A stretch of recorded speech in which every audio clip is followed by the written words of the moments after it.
92.3 son kowa.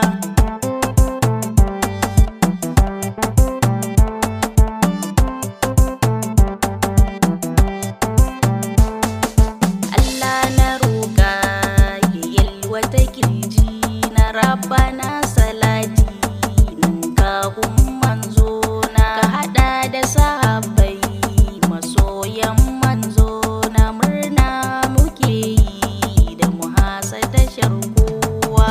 Maraba lale da muhasadashar Hausa mita 92.3 son kowa. Aiki suke kullum rediyon da tsari ma'aikatan muhasa suna nuna ƙoƙari. Labarai da Hausa kullum suke yunkuri. Muhasadashar Arewa ta zama tauraruwa. Maraba lale da muhasadashar Hausa mita 92.3 son kowa. Nisan zangon su ya zagaye ƙasata. Mai tallama ya kawo tashar za ta tallata. Mai uwa a gaban murhu shi yake da gata. Zaga ƙasashe tashar mu ta yi ƙaruwa. Maraba lale da muhasadashar Hausa mita 92.3 son kowa. Kanawa mu kunno rediyon muhasa shirye-shiryen su tsaf-tsaf tsarin su da Hausa. Idausi na ba wake muhasa a faɗin Arewa ba kamar muhasa. Maraba lale da muhasadashar Hausa mita 92.3 son kowa. Shiri har da yara muhasa ta yi tsaruwa. Malamai su kawo mana domin wa'azantuwa. Shirye-shirye suke yi domin nishaɗantuwa. Muhasadashi na Allah yau kin zama kainuwa.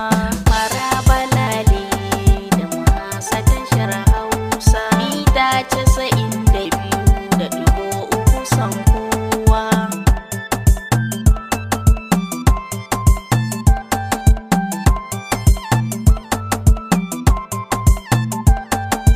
Maraba lale da muhasadashar Hausa mita 92.3 son kowa. 'Yan siyasa ga fili dama aka baku ku bayyana zancen ku da dukkan ra'ayinku. Bacin mutunci a tsakanin junanku. Maraba muke muhasa da kowa da kowa.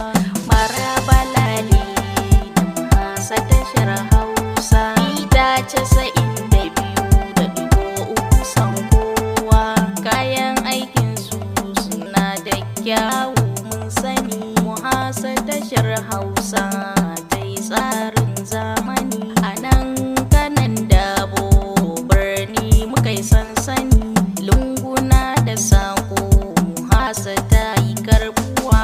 Maraba lale da muhasadashar Hausa mita 92.3 son kowa. Fagen bayyana gaskiya muhasa ake koyi. 'Yar masu gari na kira ku zo babu shayi. Birane da ƙauyuka muhasa ake koyi.